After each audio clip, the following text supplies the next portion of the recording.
Assalamualaikum, para sobat jejak Beksi yang berbahagia. Kali ini jejak Beksi akan bercerita tentang pesugihan yang dilakukan oleh Kang Cecep.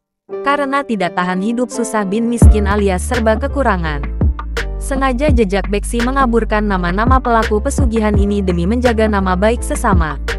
Para sobat jejak Beksi, mistis di Indonesia bukan menjadi hal yang tabu. Apalagi di Pulau Jawa yang sangat kental dengan hal berbau gaib.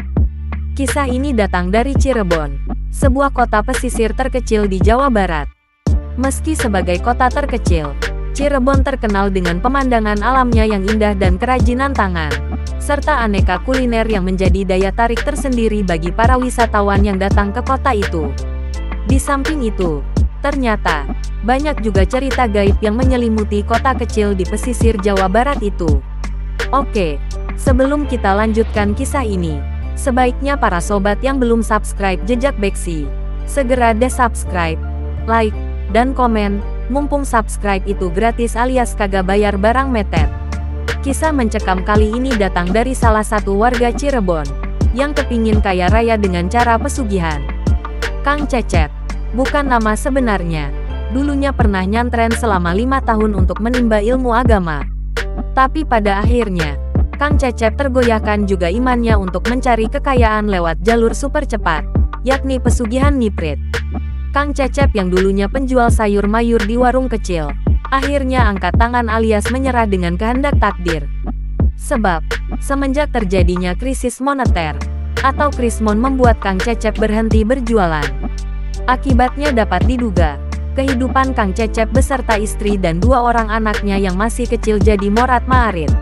Padahal berdagang sayur mayur adalah satu-satunya penghasilan, guna menghidupi istri dan 2 orang anaknya. Diselimuti rasa putus asa yang melilitnya, Kang Cecep akhirnya bertemu dengan Mang Nurdin.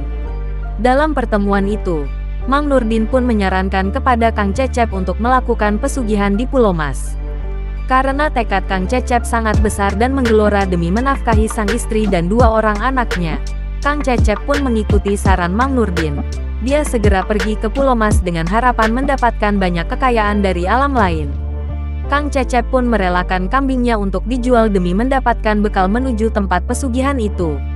Sampai di Pulau Mas, Kang Cecep bertemu dengan juru kunci tempat pesugihan di Pulau Mas, yang bernama Pak Napi. Lelaki setengah tua itulah yang nanti akan membantu Kang Cecep bertemu dengan Nyai Ratu untuk mendapat pesugihan gaib. Namun, usahanya gagal karena Nyai Ratu tidak menemuinya dalam mimpi. Dengan penuh kekecewaan, Kang Cecep akhirnya pulang dengan muka ditekuk, akibat rasa tidak puas karena pesugihan yang dilakukan gagal. Namun, kegagalan itu rupanya tidak membuat Kang Cecep langsung bertaubat. Dengan tekad membara, ternyata dia masih menghalalkan segala cara dan mencari jalan untuk mendapatkan pesugihan itu. Diselimuti tekad yang membara itulah, Kang Cecep menemui salah seorang temannya yang cukup sukses. Dari cerita temannya, yang bernama Bedul, Kang Cecep menyimpulkan kalau Bedul itu melakukan pesugihan di wilayah Garut, tepatnya di hutan Sancang. Pesugihan yang dilakukan dengan ritual kawin peri. Singkat cerita, sampailah Kang Cecep di kota Garut, dan mencari juru kunci pesugihan hutan Sancang, bernama Pak Supri. Perjalanan dari pagi hingga sore, sampai di rumah Pak Supri, Kang Cecep diberi banyak wejangan. Bila minta rezeki dari gaib tidak selamanya berhasil. Orang Cirebon menyebutnya, nutugi amara nafsu. Nafsu itu nantinya tidak ada tuntunannya. Akibat kebosanan pada kemiskinan yang melilit hidupnya, membuat Kang Cecep begitu kuat akan tekadnya untuk hidup kaya, bagaimanapun caranya. Tekad kuat yang terpatri dalam dada itu mengalahkan semua argumen Pak Supri. Akhirnya, Pak Supri pun menjelaskan kalau memang Kang Cecep yakin, dia harus tidur di hutan Sancang dan harus bertemu dengan Suminten. Kang Cecep diharuskan melakukan kontrak kawin dengan peri, menikah dengan Suminten, serta menjadikan Suminten sebagai istri gaibnya. Lalu jika nanti Suminten hamil dan anaknya lahir, maka Kang Cecep harus mati untuk merawat anak mereka. Tanpa ragu, Kang Cecep setuju 100%, dan mereka melakukan perjalanan di esok harinya. Arus perjalanan naik turun gunung, dan tempatnya bukan di kuburan, melainkan di tengah hutan yang terdapat pohon besar, yang biasa disebut sebagai pohon kapua. Dulu, tempat itu dijadikan tempat semedi Eyang Prabu Siliwangi, tepatnya di hutan Sancang. Pohon itu punya bilik yang dijadikan sebagai tempat istirahat. Atas arahan Pak Supri, akhirnya Kang Cecep tidur di bilik itu tanpa penerangan apapun, dan harus berpuasa selama 3 hari. Waktu terus berjalan, tanpa berhenti sekejap pun, sampai akhirnya Pak Supri datang menemui Kang Cecep. Namun, Kang Cecep belum bermimpi bertemu dengan Suminten. Akhirnya, Kang Cecep menginap lagi di hutan Sancang itu lagi selama 2 hari. Namun, sampai waktu habis ternyata tidak bertemu juga dengan Suminten. Mereka berdua pun, dengan keputusan matang, memilih untuk kembali ke rumah Pak Supri.